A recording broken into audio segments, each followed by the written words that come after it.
onto i le lofa, ma le anga le leifa soa o le atua. Wa fai foi ona mori mai lo tau so i fua ma le mātu wola. Ia whape foi le so i fua o na nei. Pantalo fa tuai le mai mai al puleanga sa moa pia mai maunga te tele se iau i maunga iti. Whawhelo i atu le tātou o tunu i ona tūlanga whaalupea. Pantalo fa foi i le tu vai o le tala le lei so se e kale sia i tono le tunu. Ia, pantalo fa i tamā matina mātutua o le afua mai maunga. Ai mai se o uo ma paanga le tātou por kalame nei. Pantalo fa atu ia i la tōro mai mo mai atunu e mamau. Malo so fu manuia malo fo langi mama malo tau ata I fe au manga rueng ole fa au wina o tanto por kalame bo fa ingoina e tupu le fa tua o le tau longolongo ia le fo mantu fa tasi le so male fionga patele pal ta sala leota o le chancellor pule anga Samoa pi ba pe fo le telenga ia tu pea le fionga le tua ia aniva wan fa au wina o tanto por kalame ne yaso alo mai lo mai mo patalo fantu le ufionga patele foi le ufionga faltua mas se le to faltu per ya talo fola vea malo le sulfua talo foi le si le mai mo mal fita fa fonga le ia mal malu tato puleanga ya e fa pe foi sa mo porto malo li sulfua ya so fu manuia malo fo il tau ata il fatti noi no bala wina SS ya ma se fo yo le na va ya so tu na yat pe on ya ile so ma fo fau ya malo le on sai malo fo il fa mal los ya fa malo fo ile fionga pa tele lo na bala wina ya ma on tiu te fai ya ole tanto por kalame le so sa tanto ya ile va ya son tenei le o tanto pasi mai male ole Mr. Leo fatu tua ole amene sili le o tanto wanga yatu ile tatalo le li peitai ya e ai nai vaenga tau na toe fa manino la titi ia ma fa mala malama tili ya walsi le fia el tanto puleanga ya mexe lava I tau langa pa ia ole misa ona peila o e ai tatalo e sa no ia le o si tau langa ile tai me tau no to ele tau langa I lunga le altar ya e matau ina pe wale ele tali ia le aulotu ele tali tangata lotu lau fionga pa tele il tai mea le o tau no to tau langa I lunga le altar e alua tu ale peso le tau langa se ilonga ua tatafi a ao le o si tau langa fatoa uma ina le peso ai pe ia ita mai talo le ia na le ba na tau na tali ia le nu o le tua la o fio pa mo mo ia mo ilava la vea o le au solonga talonga pa il misa mai se le Vaticano mo ia e pe ia sa le sa mo mai foi la mtanga lo Vaticano lua ia ia ila talo ale o staulanga fo e kan fa kasi e fitadia e male kale si po la lotu e ila talo ia vio le tua fa va o alonga lo fo ma tu morini a reto fo le nga no ma to to mori e lo fiona bele ma tal suanga le ola mo fa va kali mai lo le e kale sia e vi io le tua fa va fa pe fo le kalisi si fo lungo o fo ia fo le bil nga lungo mato to mori la o fiona bele mai no manga fa le nganga mo mato tali mai fo le o tangata me nga sa ia i walua ia luai i le vale o le taimi umai taru sanga la tele male molinga e ia le vi inga po le pese o le pese e kakauanga pese o le molinga e le o se pese ia maria po se pese se isi mea o le pese le molinga mo mori ia taulanga ma nga luenga fo i o fuo lima nga luenga tangata i le atu e fai taulanga e umala le pese e kaunguloa ia e taunguloa ia e taulanga i o fa umalo le pese wa i talo e kaunfikaria ia i fai fe au po le taulanga mo tangata e ona po nei mane ia so o pe a wa Wahalua o fia usua ya le pese mo usua ya ile mali ma mana ya ngalo te talo ya ele mo fai lang fa tali pa tele pe afai o la e lua tolu mis sa mul mai talo ele mele o ya so ifo nga fo ni no po ile tasi se fa sa e fo ina isi e kale si e fa tali mai wa talo lang pa ia o mele fo e mo ya fai malu ma fai male loto ato to malelele ia mana tu foi ia olo iai si taulanga pa o misai i tua tu e fia a fio iai leo si taulanga fatin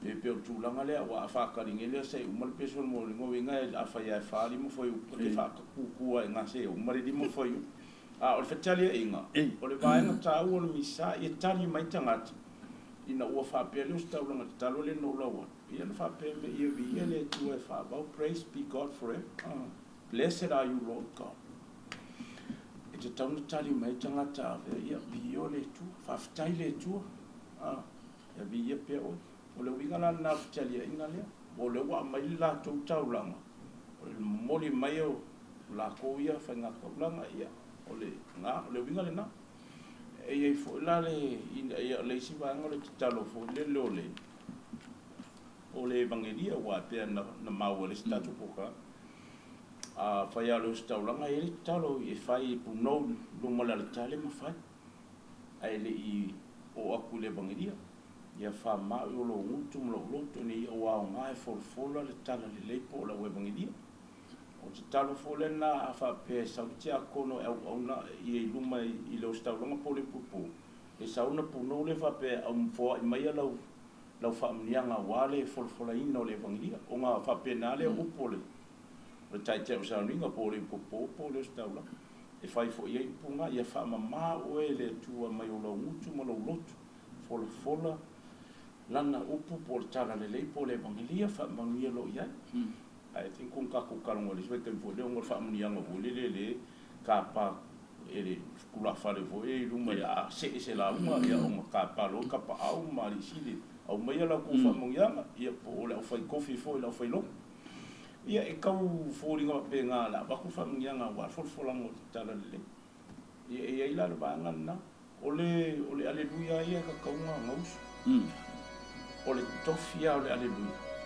e te tau ngausu pese le pese ia i whatununga le tongo ta iano sauni ngālo a whai ele pesea ua le whai e o mit no winga awana le whai kau le ale mwhainga pese a leanga ole tofinga ole aleluia lona tofi e pese ma vi o le winga na o le aleluia ia bia le tua praise be God o le winga fa e pelu na ia o le aleluia a me fona le inga ka winga pese tu sama ta iala ma ia ingo sauni nga lo te tau na pese fa pe fo le vola wa ia salam o salam of tadia ia ka winga pese e ka fa ko I think o le fu ia sa fa malusia fo I fi tau sanga tau ni sa fa manu fo le ngate la fiona le tu o fo malo la ki po ya pati a o la fiona pati mu ya sa tele na sa fai ia seminar ma fa manga fo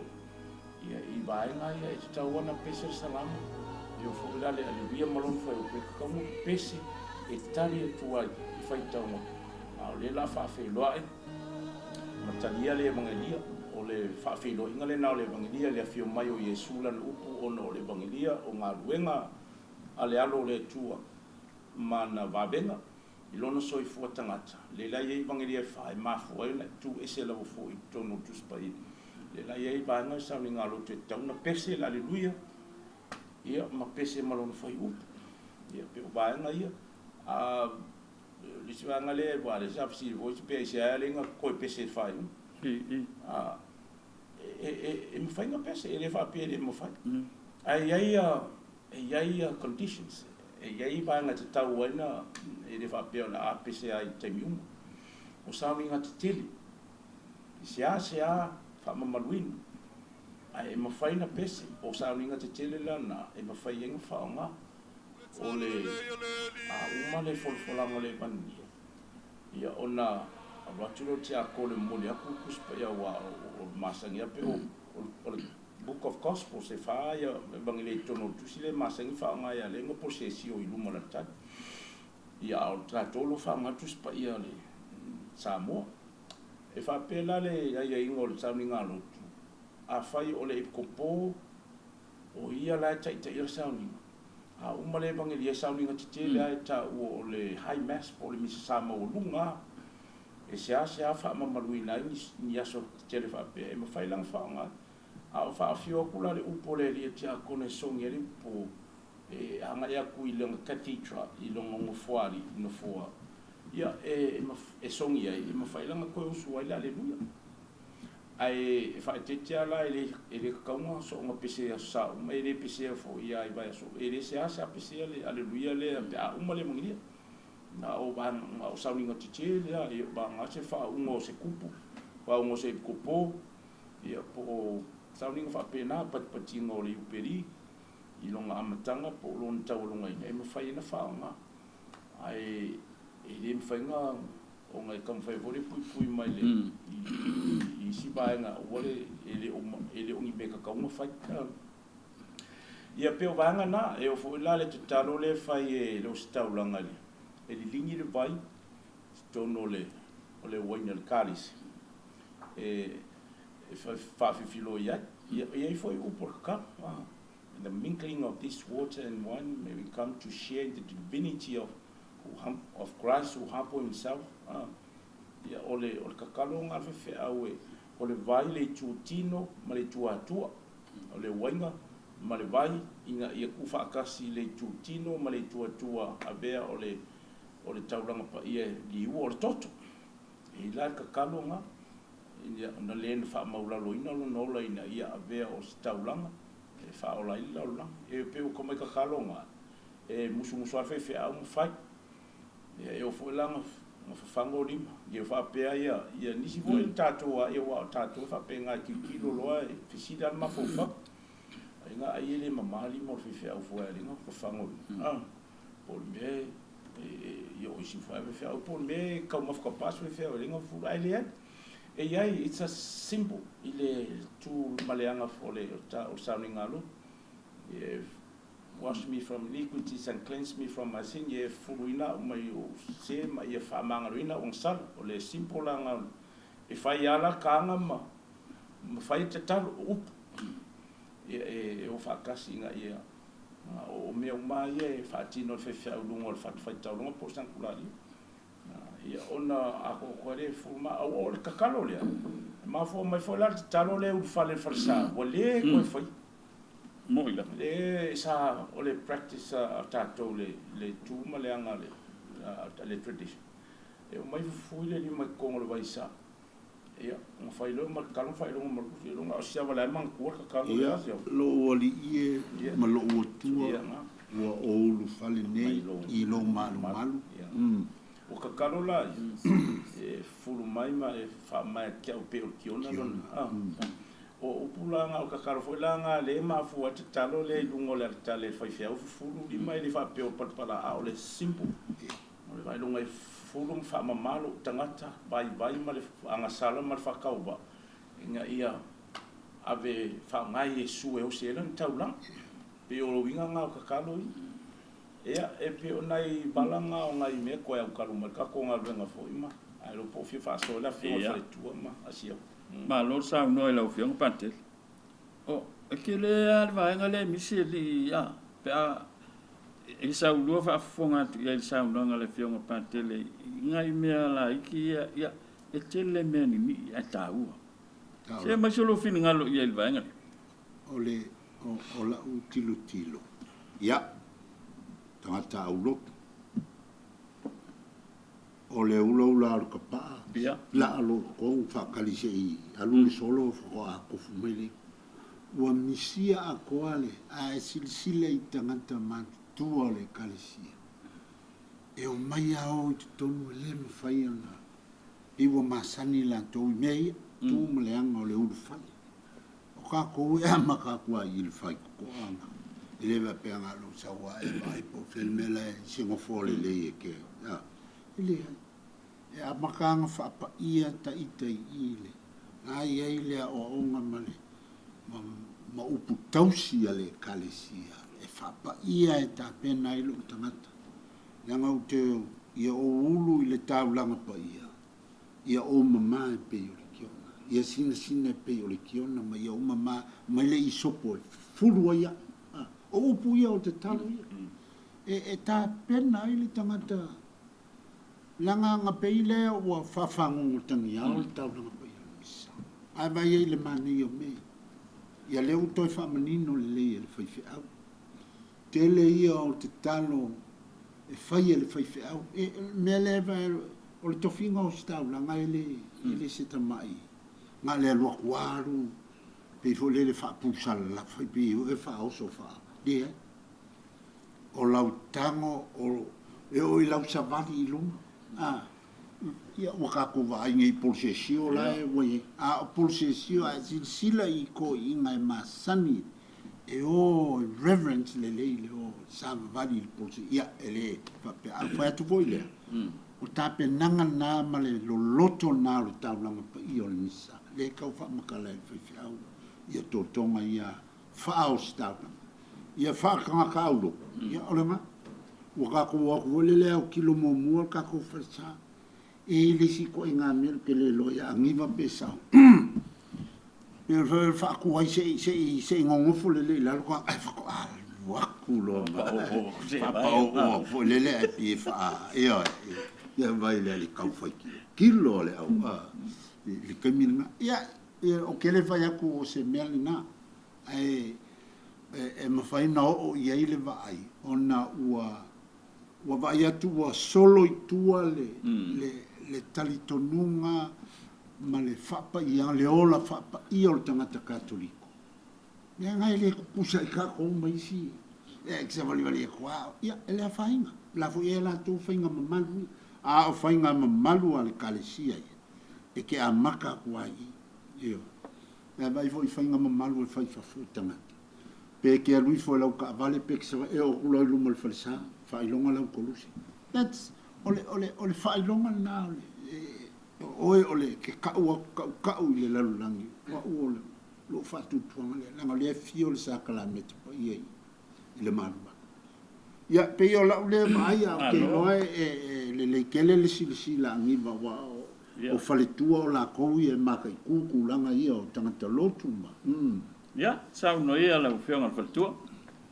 Paftai, ia, ole manino ia le sanga pa tele vai ngai e tau watoi fo se manatu. Ia, le fo ua sau no fo siawa ia. Ole tā ua ia. Ole titilo fo lo tangata ia e. Ngā luenga ma te talo ia le o staulanga le vai. Ia, e sa ole whionga pa tele.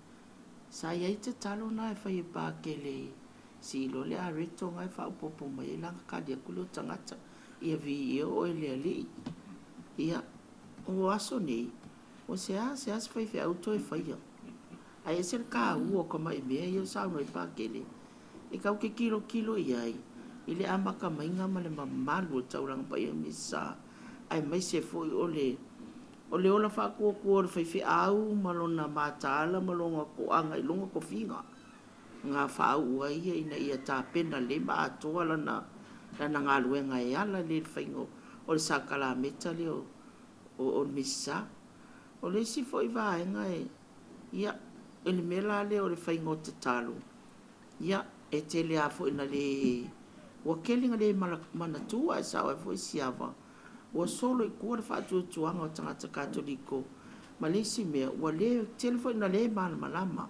I vaenga o te talo i e whaofi tonu e sao. Ninga pa ia misa ina ia o talangona i foi. O ka ika o laeta te latu i tāpuai. I le anganga o le wha maoni ma le whaatuatua moni i le li. E a walana i ngai vaenga i tia. O ngā kausia le ma talangona i. Fo ka iko sanga ka lai tau fai ma matau le li kai me sa ninga. Ia o le siva nga e titilo fo ia mela le o le atu fa atino nga ruenga i lungo le are kare ia e sa wai ia o le si fe au e fa no e o aku lo le tai au e le yur fale ai mua fa ula ka pa ai fa fo usa e ula le tapa pa ko a lua le tutonu o le ka ua longa loko malonga ngang e sale ai, sale ulaula, sale ingu tae au, mea mai e ka kaunga kausi ai, le whaiwhi au, ti a kono, ia ma le nuo le atua, ai tā pena le lelo tangata, te ulu fale, e mafuta ni mafutanga le a leto, ma le tino le ali, o le whaaola tanga nau tātou. Ai pe ua mua, awer kako wha mua mea ia, o le sela kua ula ka paa, ia whako alo e le tonu, ia ai makaudia, ia ese fo itu ai ngā manongi, ese laua ia, e wako le whaata ua ina lona tofinga ia le vai. O le si vaenga leo te vai ia, le wo whaalongo ia, le tupu nele, e tātou pule anga. E iei whale sa ua ia, whaiwhi au o lai, tā pena ma whaile la uma. Ai alu kua ti a kongo alu ula i kua i kalangole. I kalangole i fafo. Kusa ala e whaile la unga pakere. Ala ua alu i fafo, wa ele mole le malama, ma le whaata ua ino lon to finga, ma le mea le, o le mea ka omna sa oaia, o le malama, le si mea. Pe ia awha adea kui i le fia poko, le skaimi ho le ia vai, tā ua le mesa. Ala la alu fafo ula, ala e whaile la unga pakere. Se mea mongi lea, se mala wina le nga mala awa i tātou, ma mātou e lea tua whea, mea whapea. O le makua whaangoa, le ma whau vaenga. Ia, ai pei whanan sauno si awa. E ia iare te talo ke uru whale lo wali ie mo lo watua, o te uru whale nei lo maru, whaalangolango, siri ese o lo wanga alofa, o te ifo nei lo wafio anga pa ia, o te vivi ia tua i lo suafa. O le te talo nai whai, e te sau whai loa, uru whale loa, ia lo whangia lea tua lo wanganga ma lo lotu, wha mautu ina, ia ua awa e ngol misale e tāpua iai, ia mali whanoa. Ma lo whaftai, ia, mongi ale upu, e tupu matangi liwa ba, whaalongolongo, ia, ua tele fo i le whaoloanga ia, ia, ai pe ala o le mamalu i tutonu o le malu, ma le taimi o le taulanga pa i o le misa, ia, e mongi ai, e pei o taimi o le kongi o le si taimi nganga umang kongi o le si luma sa o mai asa o mai lo i whafau lo ai le i whaia le kakalo hua le whawhakai pe a umang kongi pe le si vaenga lau whionga pa te le ese le mana i le taimi le ai le ialu le porsesi e mo mua songi di whaiwhi au lana skora ai le o le alma fu ango le Isa whanga mo si stola. ia na whanga le whaua Ole stola. ia Ole kofinga lea le o stola. E mawhaina o si misa, e le eise o whai misa, ole stola kaun whai. Ole kofinga lea, ole stola. Ole winganga kari e koe, ole stola ole whai lunga ole kofinga o stola. Ia.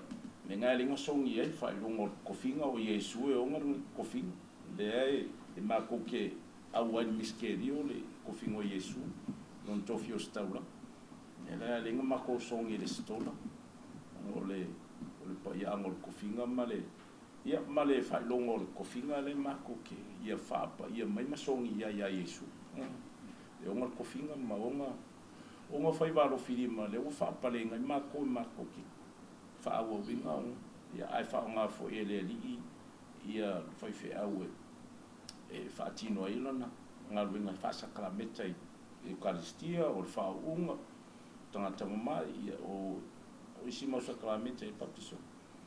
ma lo whaftai O le winga leo le, ia e sa le alfa tu a niwa ma asia wale me leo le kāpenga ngō kākua e amaka kua e whafo. Leo whale awai e sa le ale, e fai fa ole lo tali matau i le baisa i le fai to au fale o matafa e on fai longa le kulusi on kasau le to e longo fia ka koliko e fa ko mau e le ngau ya e mamadu ngang sau aku e ifo le lalo kuri ba e ifo o mo lokali i mo loka fa o le fio mai mo sa le ai mo se fa sa ka koliko e le se tapu ngaku o le winga nga konga ave mai loka whaalualo loka i ka minga loka i ka winga whakamari e ke whaalualo i le ali i e hori o ia ka uma ave uma ia I fa ia ngai ka uma ko fa lo ia le ala ngai ale ngaka wole le ifo to li vai tas ona mafu anga o le mori mo bula fa I do mai o ia I lo ka di la fi ko mo ka pinga ku ya o se foi ko ia mana ia ne ona po a fa fa ia pe nga o ko e pe nga fa ka longa fa ale fa nga pe o le mana ia fa lo meta o le respect ko mo fa sale fa mtala ya sia wa mani ya male fa mal maloka o ka ke ko fofo ia le pa ia angai pa ia o me ale tu o me ale langi ele ngi me ka ko la longe ai fa mal pa ia mal malo ka ka fo le no fo ali o le tu ele kamali angole ali tasto pai e pe ole o fale lo tono so se farsa e ole le ya ka ko la ko fa lo ma e ifo ia ma I mo fo ya e mo samba fo mo fo ko fa sin ka kalo ia sa fa no la ia ma sa ka pe ngolo ka nga misa e pe o sa ko ki mo ko ai mo wa ngi la ia ka wo fa tu ai o so ia lo ku ai o I ko inga maloma o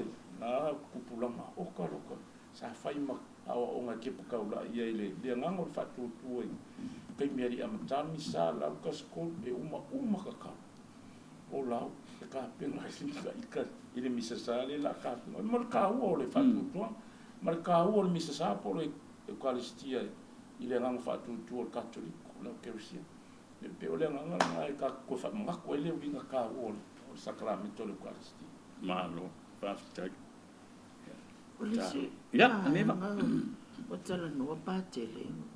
E foi te talo le e fai uele ale pese al pese. Faftai kai mulmuli. Ona naulo te talo lo oli e mo lo to te talo le faftai pe a mo komunio. Ole ka u ai. Wa se a ko fa longo se fa sa fo fa na te talo. Wa mo maria kwa e o taimine. O lai fo ia ko kau mafai fo ina e fo to ina u lo to e fa o nga pe le tar wai fo vai kai mi ka fa o fa mai o fa sa fo nga fai le ka kalo e le ko fa ia ai pese fa tai bo de lo la po fer me si rin ka u e ka u a me u ma ai si rin ta o ta lo le i la ngona ai fo le tangata mai lo ai ka katoliko o le si me na de ta o le si ka u lo vai nga le e au ngā tele pe a umal komunio. Ale le whaila space whaftai. Ia esen mātango whio te talo lea. Tā u kam whai fwe koe whai sio mākou mkanga nuenga. Koe langa mai ngai me la itia. Ese le kā umle au ngā iko kongo le mamalu le. Kau langa pa iyo le misa. Ia man whaaloano whaftai. mana ia le vaenga le utoi o ia ni ile kalo whaftai pe umal komunio wa le si farsala o ia a le pes whaftai wa farisi wa fa evangelia pe e kava ile talo le ya o le o lo ke ma fo bre ka ke fa so ya o tu te me ko ya o ngole ki le asia ka ku la nga le ka o le manga ia le ka ku ko au ka lo nga mai po ka ku fa so I ba ngo me o ko ka ku fa so ai mai ia fa na tu le fi ma fo tu ani ba ku ka ki o le ko ni o ka ku fa so le o le mi fo ia ke le nga me ka ko ka pu e le o fa tu e ba ta we ai o le ka ku o le talo le ma lo fa tak ya salo o le talo le li e lo fio parte e te tau na pese le talo le li le so sa ia to ia va ya so ia wai a le so sa e le ma faia ona lau le talo le e tau na pese lo fio va mol fa tai lo bia o le te talo ia le fa pe sanga fai tau o le ngangor te talo ia ka kalo o mai tangata ai a fa pe pese ia pese I se fati I lo matangata ono o le nganga o talo ia fai ka ma lau ma kangaka ia e ma fai no pese ai o le me fo le o le fa tu no fo ia nga le fai pese ala e pese ai ala mo fo aka o le intention o le talo le li o le kalo ia kulo fa nga no le talo me pe o le wa ka ko ka penga mo le tali suanga le tino ma le totu pa yo komio e te tau ona kakaro o mai tangata uma le tutongu o le awa sami o le nganga le na e pera ua papahe inga le paenga le o tuma le anga ma le nganga e mafu ai una fai ona ua o whakunga fo ia la ua arua ia foi pesi ia ma ua ngau la ko wai no whaku ia e ufunga fuala i o le kalesi o tangata o te kamote hatai le maanga o e ila le mau o le kalesi ala nga ia whatoka i le kusika i ala le usani la a whai e le mawhainga la ua exclude tato le tupi e tangata lupi a wadi saminga le a te pata a whai e le mau o misa whaki ka ngulong kasia whai kau kau whai kau karo ia ka penga o mai tangata Talo a whai e le mawhainga pese o makanga le whakunga o whaanganga a ia whatunga tua e masangi e ta lo matu tama o i le langi e whai pese mai e tamapa ia late John Paul II o ia fo le sa penga i kalisia ia o le manga ia fo o le lawinga o kalonga ka imuenga ia pese o matu e tangata o al whatunga le sa masangi ma whatunga whalatina e whaliliu mai fo le tatu sa mole ngā wai ia tau ai fo ia ona o lea fo ia i swing o nei vai tau matu pulanga fo e whakunga le se o tatu ai a whai ele ma whainga pepese o makanga ka whai kaua e unko pese o le nganga i o talo le ia lau umai tangata lo tu uma wa sa ungi ka penga me tatu Alo, kafte.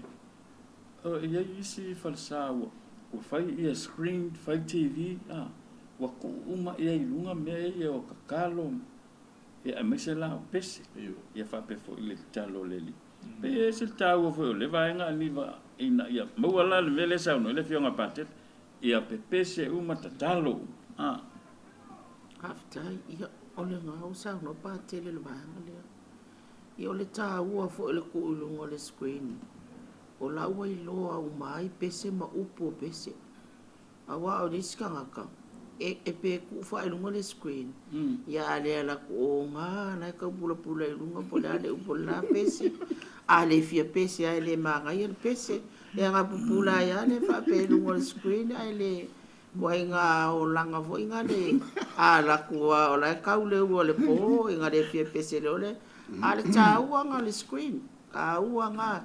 La wai loa le ska katoliko upula ku mai lunga wa le ska katoliko kai nge wa le loa upo pese ya so ia o ase e ku lunga screen ele mala ma fo fa inka ia benga ita to ka ko ka le si kai nge ai se va ngalo la wa ku lunga le screen ia pe o kasi le so swang le wai kai nge ai ava pe fa nga mengi o telefone ia ka wa ia le mama ele mama lu to tono sa ninga ta ua le screen o ngola ua aku o le skanga kala sa le loku ele lo le pese katoliko ya la ki loku lo lungo le screen na ku mai pese ia amakalonga pe me mo ku pese ai lo ia ta ua le nga ia o le lo mo fo nga tangata ia fa ngale le screen ai mai se fo la te talo le ri le usa ngoi pa kele ia e ono mea ma te tau ilona taimi le pese ma le taimi tau loto ai sauninga pa ia misa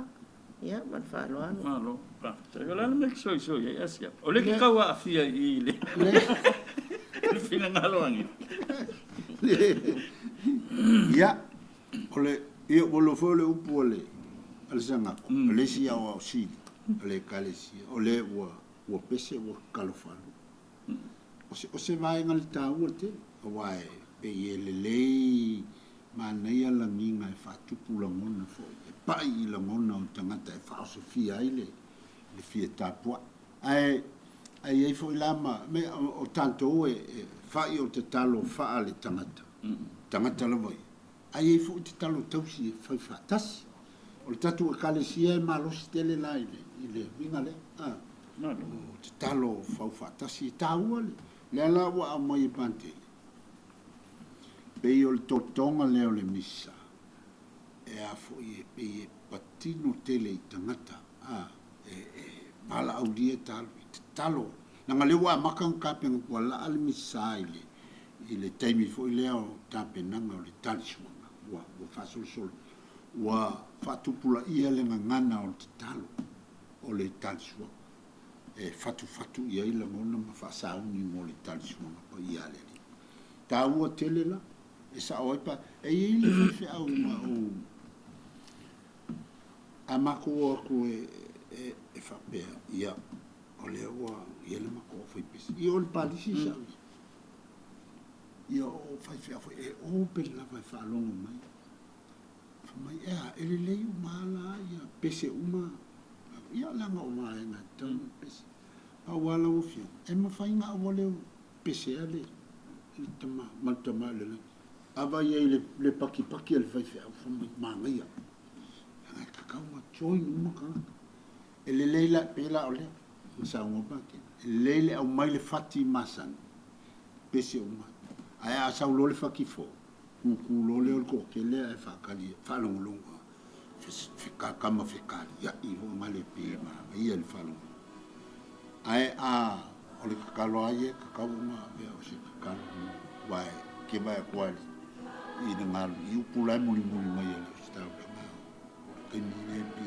a i mai ele kakalo tamata community ka ko awai as partakers of the culture male sa Malo, al tato yei pe talo le lau fiong pante le fa mulu. Ai sa e vai fo le talo le i le tai ni le o tau lang pa yo misa. E o lo le awete te ina i mato fa o so songa la ve i mato mai le leanga ya uma inga. Ole alma fu anga o vai nga le fa mulu mulu. Ole te talo le i penga ole fa lima le mangilia matai. O ngale mangilia la mai talo le le fa nga talo nga misa. Ole sawa inga ole pasika ai tuma nga sala i tai e mafu nga patpatia talo le e fikaria inga nga makalo safa ia le la wa lo fa nga tu fantasi wa le sakramento eukaristia e la talo ia la via matou le i mai maluma ia o me umalanga e au fio mai ko fikaria inga warka penganga i le kalisuanga le tino male tutu pa inga ia kali fukanga ka fesini por talo le fai mai fefia wa o le malo e mana mari bi o wa mal kalo i sa wa se fa lo ta fa lo fa pese o sui lui o kakalo le ia mate wa o le malo le mana male bi inga ko ni o fa lo kalo ko ma ala esse aí eu falei de uma fato pesse malato ia fato não vai falar se feito essa tala ele deu bem mal de talo ele é muito mal isso é o fio mata ao tono de talo o ia fa peca ko aí se calo foi ali le mal calo aí o ele fez o calo pe fa fena calo aí o talo me e la o pot talo fo le fa Britannia give us this day our daily bread o pula nga le fa li o mai ngana ele e la o fo e sa uta wole o lona fa li nga ai le o mawale a ko nga le loko a ko fa li nga mai ale aramaic o le o pu ma fa o le talo le o pula sa o ele fa li uma e fa lingi fa Britannia epiusios ole epiusios e o ole epi supernatural superpower o no winga power me ma vanga ole divine ni tua e ma fainga li o me ai usios me ai fa le aso le eucharistia thanksgiving le bingala na ta wai upu tono talo leri nei tari tono ai o sacramento le eucharistia o talo leri le fatin fatata ia foi mai me ai o le lang na ia laule le ma ai ma o pe o le winga ngale upu le ia foi mai me ai ia te ma to la sonei ia o le upula nga le ta o te le lo ti lo ile kilo ile winga talo le lo ma tuta mala epiusius lo winga le supernatural o le I tua useless o mea ai o le lang mea ai e whapai o le lang o ngā kalo le ri o mafua mai I le whapai upo le tātou lima na wa o I le kakalo lea mo ia awa olo na usou kalo ai ia fo mai le karistia fo mai le tua lo na alo mea ai e kako ke kakalo e pe o le kaola ngal kako ki mal faso I le talo le ri le la kako ke sa unga tali no na tino mo lo tutu pai o le talo na le ri ina ia one ngala e tātou le ngā mea ai o le laulang o mea ai o le langi le kako ke kalo e fo e tātou ke ai mo feinu e lau le leima ma o ngai le tufa le tufa lang e la na upula nga ka o ke le wingo le misa e ma fu ai la na tātou faso talo le ia ona o ye le va nga fole le a uma ia ko kalo fa o pateli po lo sta una ia le siba na la be ai ma tu mai le uma mai ma tu file mi ma tu was ona ole it's all part of o fainga ka kalo ia mo le kapenganga o tatu o nganga mo le talinga sua po ka ti ma tu pai e fa penga fo ia o ngai ele taria au mai file mu ka ko ke suru fa ia I le tua makari sua I lona tino ma le totolo na o le file mule ia ka ko e le se file mule la langi le ka ko ki masangi ai mana mai but it is the peace that nobody has ever given us only God himself who is Jesus le la ka ko ka sua ngi o le file munga o le tamai mo o le file mu e mo wai tato le sa loto mo wai le loko fia mo wai le maonga mo wai le malio le loto mo le mafufau ai le fa pe o le file mu le a le ka ko ke masangia si la fio fo mamno mai le fa la long pato le o le winga le na fa mo talo le e la taxology nga pe mo ka ngo ku ya wa o malo le mana mal winga po ne ya mo so le la le fa lo mo file mu fa tino lo la upu yo talo le fa o le talo le li mai a tau a wat si le matong sala a o le fatu tu la kalesia mai ai lo file mu e mako ki ola mo mako ka penga sa unge kali Yesu kama mo file mu malo sa no lo file le sa kama ya ka nga o fa longo wa ti le o mangino le mako le awa le e o ya ka ya ngala ko ala ka ngale fa ya ka ole au ili no talo le mal ia le o malino le fin ngalo pate le mal pe si le ku se me ia ole e tua pela no ile telenga tu pe amale fiong al fel tu pe yese la ale ila fa se el tanto Fasi. mo fa me ya malo fa tak malo for sa no malo fa so ila ole o tanto kako so mai ile fa ilongo al file mu ole ko ngo al fa ilongo al file mu lo fe un pate o isi falsa fa ka lo falle o isi falsa e ko mai le moko les wa ko le moko les o les ka im ka kilo ko fa pe mal lim ko les ya po lima ya eu skaria o fica se am fica sa e pula skari ole peace if a fenga mo fai longo le file mo ole greeting aka ko ole fatalo file mo ke ole fa mauli hongi e ole fai longo le file mo nga fai ngol tato tu malenga ole fatalo ai ole fai longo le file mo ia vai la le mamalu kele male mereka ole climax e build and lead up the momentum mai a sauninga tole upu mo linga ka kalo ka stier talo le ali all the way te yo mai te mi hola ka ko fai longo file mo makali le e ka penga le lo o vor fala bella veni si me le la langi lo lotto fai longo file mo ku lo ko e fio mai a Yesu o la malo le ni so la kali ali mai kali malo il sacramento lo ka portava un permessa le tapenanga ka ko ele ska mai mia ai ka kaunga manga kua le ka ko lo ka ko nganga fatu tu ile malam la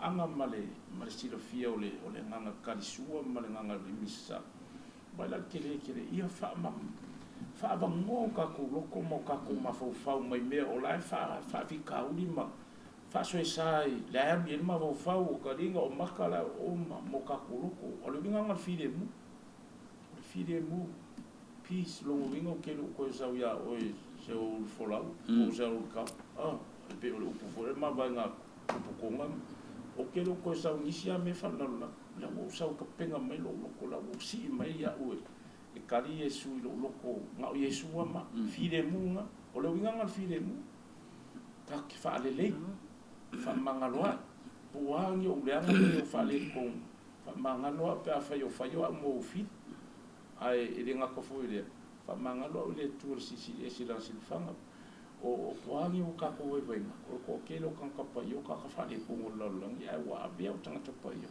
o le kusalo mo le loko whamamao la tō langa i lumor silfanga le tuur kaiminga ma li diu ese ai e peila o le bala nga i mafua e whaerongo whire mu kari ngā su ma lo whaftai o lea lau whionga whalitua ni ba kai mile ke ofo ko file mu le stangata o lea so la ngona malau fa alongo i le taimi e te ofo to ele file mu i lo uso ia po lo tuanga fo i le eu au tafa o le taimi ale feo fo ele file mu o le file mu ta ua ke riso le wa fio tonu ya te oe Yesu ina ia e ofo ku le sios e mo ia ola e te fata lo fa ile file mu ke riso e sa ai e fo ile situ o ngai wa fata lo wa e sa uri si ngari nga misalpo o misabai ai fai longa lo file mu po ai si stanga te tele o fia ia po lau whanau, po si solo wainga, po si fo lau whainganue. Ke whai longa lor file mu, i li tangata le wa e koe ke file. Umaya ina, koe maua i ngā whea alwhani. E toi watu i whafu, i o toi tatanu. Wa lau a file mu, tongu i whai longanga lor file mu. E talia e le tino ma le toto. Ina ia maua le whaamanga longa lea. Ai le ngā tafole ngā ia, o vai ngā whani tangata. Wa ye isi o lai file mo moni mai ai ai foi isi o lai file mo ai pe e uma to e watu fafto e fo ia le winga sa ia a le ta ua le na ai mai se fo lo tangata o sisi la ka kele fie ta ua e file mo lo tono le taulang pa ia misa le to e sisi me to e koe whaale to mo lo tama fau manga lo tau so le sa ta le fie iai ia amale ta ua fo le na ia a toa lu tangata a wan tau langa pa ia ave a tolo wa nganga maloloto ili file mu au mai a wata dia ina o le tino ma le toto le ali ia so sane tu le lo whaftai so fili ngalo tui pea io o ia whaale tangata au lotu ia o malama e ese le talisuanga masa o le talisuanga lea e tā pēnā tu lava le amatanga tele e iei la sanga a whanga solo ale sauninga o tā penanga nā o le tamata e whaafeloa ia walanga o le malo whaapitoa o Yesu le sakalameta pa i o le aletari o le malo e le tutusa male me volea ka koe a kukua ia pe o isi anganu a tau mafa o le temi lea e whasoa i ma talatala noa ma whaale leia i fwoi ni mea na ese a o ia o ka koula ele ingi mea ngai pe ia o ka koele o fea fwoi ngukoe a ia o fea ngukoe ka sole te kope a ia o le fia o kuisi ia e vabena a o le tali suanga la lea a e whai mai tanto whaafeiloa i nei whailonga o le file lono winga o se tāpenanga te le e whaapitoa la le malo lea la sauni e le mwhainga e aruma me i fo ilisi ko i ngā lea pengi saunga angi o isi e iloa le leia o la kalaka ni kaimi o le whailonga o le file mungu ke e alewa e moangi o ngofo mai o ngalanga i me mi e kai ake o ele ia ukale lola po la va fenga kalia Yesu e a fai o mai e ku ngā loko le anga whapea Fifi. Puani le kiri ko ngaulanga pa. Ai ole tangata le vai ta pena lo no. Tu vai le faingofi. Ta tu fai loa i le fai longo le file mu. Fusi. Fea som o a umataanga o fai longo le file mu. E tala fea ngai o le lao le faia. Me sili ni tawa. Ia o luatu ma se loto ma. Leanga o mai ale amakanga i la o kakalo o fai. Ia au mai se loto ma moa. O te sauni ei ma e whapa ia. Ia e wha ma mai an tau pēlo kiona. O mele i sopo fufuru o a uma ko inga le kakalo lea. O maole le angiva. Ia ba ia le manga ia kele. O i la e o kwa i o ke kango so ko kongon misa. Maole le ia le nganga le e tuli mitai o le tali suanga pa ia le. O se malo fa pitoa. Ele se fa mangua ia la ka ko ia mungia. Kai a fai la te le wan tu fai. E o for fai longo file mut. Ngata le fie ya. O le se lo ngo fo mai. O le ala tu taimina. Ia. E mfaingo o savali ia. Ai a fai o la o ke loa. E a velo o savali aku me koe mangu ai longo lo ku loa. Tu loa. O me o mafo i la vea. Ka pele ele mfainga li liu mo mai langi me ka ku fai aku mai. O isi me uma. O mela na le o mai le o ngale kalesia. O le praise of God. E ngalue ai le kalesia lea. Yesu tangata le la pe a fai o la sanga mangu o longolo. Ia le wale ngalue le kalesia le li o. Malo va ftai. Iwa resa kaimi. Sao no la fiong pate. E mo i fo ia. E ka ke fia fai longa le file mo fia fa fe do ko ai lo manga o ka kala. Ai a ver taimi talia di ko e ka ke ia o sui ko sa ungu o mea ka ole fa malolonga le di mo fa o sofia el calcia le sa le fikara ia pe e wala monga kai mi kom ni ai le ngale ali tono tangata le la pe o ko e sa muri ko e kango mai fe lo me pe fa pe le sa we fe lo e kai mi le se fai mo file mo te mo misa o ngai ai te sai ai le o ko puso o ka ko o le fai valo fili mo ka ko se Lila. No sé si hago e o le ngalo sa kala mete fa malolo e manuanga. Mi ma fo i o ka ko fe se inga mang me penga ele a se ko a fa pe ku pula ngol nga kulo o le tangata le lo no. Ai ku so o ale mele o le la ka ke lo fo ri fe se ia male lo to ita pe ise me o fa le kongu po le stress mai ni me nga ma po me lo ye ma fo fa kan mo ka so ia o me ko ai okay lo o le winga sa kala me te lo ka sti a o mo ko mi te le te le yo nga le tu e fa so fi el calci o fa o tang e o mo ko mi yo pe nga ko li viu a ko le o lo tanga te le tu ia te mo le tu inga lo kala e le fa pe la ka ko walwa ia fa longo le file mu le a ko pe mo ska lai fo ia si lo sa mo fa tuani ai fa mo fo e a fio mai e su komio nga lai ka wo ke le la mere fa sa ka lo pe mo komio o nga lai mo wai fo la le fe lo inga mai e su la kamaru lo ko le lai e swinga nga lo to la conversion of heart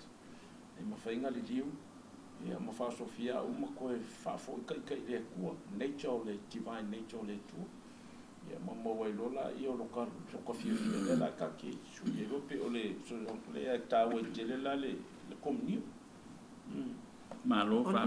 Ia, neva. O le si fa lo ngol file mule e se le mana ye. Tonu tarang fa il misa. O ka vai fo ia ia pe fo la o ke le fa me pe amu vunga le tangata. O le unga ali e face to face. Ai fa kisi le le. O ka se au le le se mana ye lu mo le atua. E le fa pe o la fa kisi la fa kisi pa ia. Le alofa o te tōle whātu le alofa le la ungari. Ta lia sakala meta o le atua. Tino ma le toto le la mai mola aua whaatupula ia ilo la alofa. Awa ia isku ai ngā whea kisifu i ngā whapena. Ia e an me fole le mai pe ia akamai i akamai o. Ia ngā o fole a se whapea. ele io mai e fenkisi fa pena ai ese le ta ua ya tato e o fia ia inga ungali sa nga le fea kisi le fea kisi pa ia lai lo ia lo fa lai o mai fa maoni ta pua ile ali a o se fea lo fanina mongi ilo la ainga ia e vatu lu mole tu la le foi taulanga pa ia le o le misa ia ma fa lo Malo fa. Ya.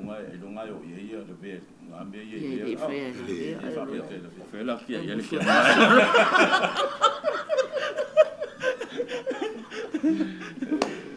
Malo fa dai. Ole manua le tatou te ia be ile fa ilonga o file mua. Pe le siva nga ta ole o sa ngo ia nipa. I fe lo inga fa le ungali. La le ngali le o mang vai boy polele ai le wa ko iska ka fai ko nga fe lo ko ngor man ai ta u tele ya va nga ya ona men ya esele pe si dia ku le nga I lo ku mai le mo ko le sku ku le mo ko le ya pe le lo ai se file mu le me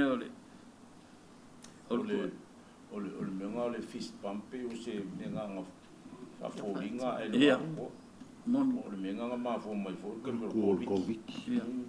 ia ai ole me fai mamalu a ka me fai mamalu ma le fa a ko nga fai le pa ia anga sakramento a fai al fai longo file mo fa talo fa kalo ia nga me le fist pump ise me ala nga sa fo le ia ai pe ile mamalu mai do se melele fo ya como é o que é fo ingisi ole ta ole nganga fo ole masan ma le fa wonga ai ole kulanga malo misal fa kalo fa le no pe ai le ole fish pump le duali ma fa pe po le fam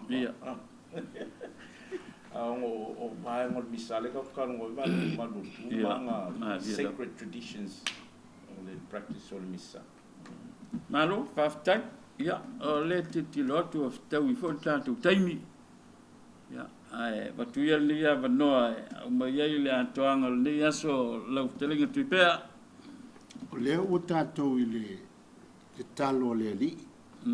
Lea o tātou le tala tātou I le taimi e whatino I le tali soa. Ia o loo iei fo ina ia o talunga ia e tātou te whai e pē maua pēa. A iei fo ilo tali tonunga la vea. A o iei nisi o le au whātua po tangata o le pule anga. E fia fesili pe fia au mai fo. Ia nā ua sila fia ane lava ia tūlanga. E a mai ei ni mea fo I o le o malamalama I fo I tua pe mana o I toi wha malamalama ati. Ia o loo le au ngale o le tātou polkalami. Ai mai se lava. O lea tātou te iei li taulanga pa I o le misalanga o le tātou wola lea wha ale aso. O le o langa wha ale aso lea o tātou o le tātisuanga pa I ale. Ia, tāua tele tātou vai aso fō. Ia o tātou se e fō I le isi vaenga tāua tele. O le tamai mamoe. Ia, o le a whai le tātisuanga e whako a la mai mamoe po le alsa onga le mea fa manino le ai le va yesu le vea ya fa tele ya ia I tātou lunga la tātou toi whei loa I le vai aso fō. Wha awaula le tātou po kalame le la tātou o te wha amatala tala au I le tama I mamoe. Ia ma tātou o toi tāli suanga pa ia. Ai mō le nei aso wha aftai tele lava I lau mai mo mai. Whaftai tele ai la tōlo mai mo mai atunu e mamao. Whaftai fo I mō wha amanu ianga, ia ma wha amalo si au. Ia mai se o whi au tusia. Ia o lo tu ina mai. Pea ia mai se fo I o se o tātou atunu I Samo nei. Ia e moli atu le whaftai ai la tōlo whai pea ma paanga le tātou por kalame nei. Pea on whitalai ia tui pea. Ia ai vaenga e fia manino ati lei pon fisiri fo. Ia o lo awa no lunga le tātou I tu lau. Ia tātou toi tala no ai le se tātou por kalame so ai. Tātou whaftai whatasi le fionga pātele. Mo le awa noa tāua. Ia e maisi o le wha soa tāu. Ia, whape foi le wha soa mai le whionga le whalitua nei. Ia, whape foi tō wha ia ki pēr. Tātou toi whei loa i le vai aso fau. Manuia toi ngau le nei aso. Soifua. Soifua. Oh,